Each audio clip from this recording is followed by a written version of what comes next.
on to a sector where there is absolutely no margin for error at all. That is defense and aerospace. Here, the reliability is not a goal, it's written by law. So, Mr. Satya, in a world where this is zero tolerance for error, what's the most innovative thing Collins has done? Yeah, well, thank you, Gautam, for the question. But before I begin, I would like to wish everybody a very good evening and thank, Penguin International for creating this platform for to share our views and, get broader insights from different industry. I'm really looking forward to. I'm already enjoying the discussion and looking forward to the remaining as well. All right. So coming back, I think very pertinent question. I think. I belong to an industry where, like you said, you just can't go wrong. You can't be flying at 35,000 feet and say that, oops, I have a, you know, um, blue screen error there, right? So I mean, it's a different thing to design an app or even build a laptop or computer and fly something at 35,000 feet consistently every time and with almost zero. Although we have incidents, but then our every effort of ours is towards making almost zero probability of failure there. So I think I would like to borrow in on something that, as he said, it's not about speed. We have all the technology with us, but more than the speed, we like to, measure, calculate, vet everything. Because like in general, also, if you look at the, aerospace, to build an aircraft right from the drawing board till it goes into operation, it usually takes 10 to 15 years depending on the size of the flight, right?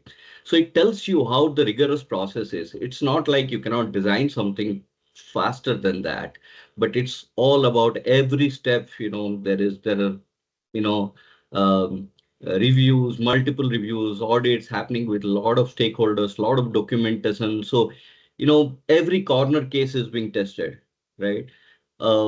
So, even if we have to deploy a tool there in the process, it goes through the equal amount of review rigor, the same that follows for the design, right? So we have to be extremely careful and exercise utmost caution in while even qualifying those tools to be deploying them for for certifying systems. uh, so you know, so I think usually with AI, which is more sort of logic driven, which are more controllable, repeatable outcomes. I think we have more sort of more of those which are already qualified. However, for Gen AI kind of algorithms which can reason and help you um, make decisions like the agentic AIs, and we still have human in the loop. We like to have human in the loop who are like reviewing the final outcomes and ensuring that everything is fine.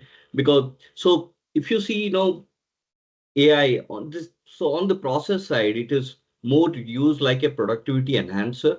Um, you know, uh, but if it comes to the product, let me talk about the product side of it. Let's say the pilot is flying and you want to be absolutely sure, you can't have the AI or AI or non-AI, but the system makes its own decision, right? So that's where what we call is pilot-centric autonomy, right? You know, pilot tool will be provided with choices because I don't think we are ready yet, although we may have the technology which kind of performs most of the times, but I don't think it's all about most of the times. It's about all the time, right? So I don't think we are at a place where you can say pilot is working from home and we can take the flight, right? So that's not a case. So we are working towards building pilot centric autonomy where we are enabling the pilot make decision. We are providing our intelligence and helping the pilot make decision, and that's how we are going about inserting AI into everything that we do on the process and the product side. You're absolutely right when you're saying this, because in most industries, a bug is annoying. But in yours, a bug is a headline. It will come in the newspaper next day that what has happened. So absolutely, you're right. So moving on to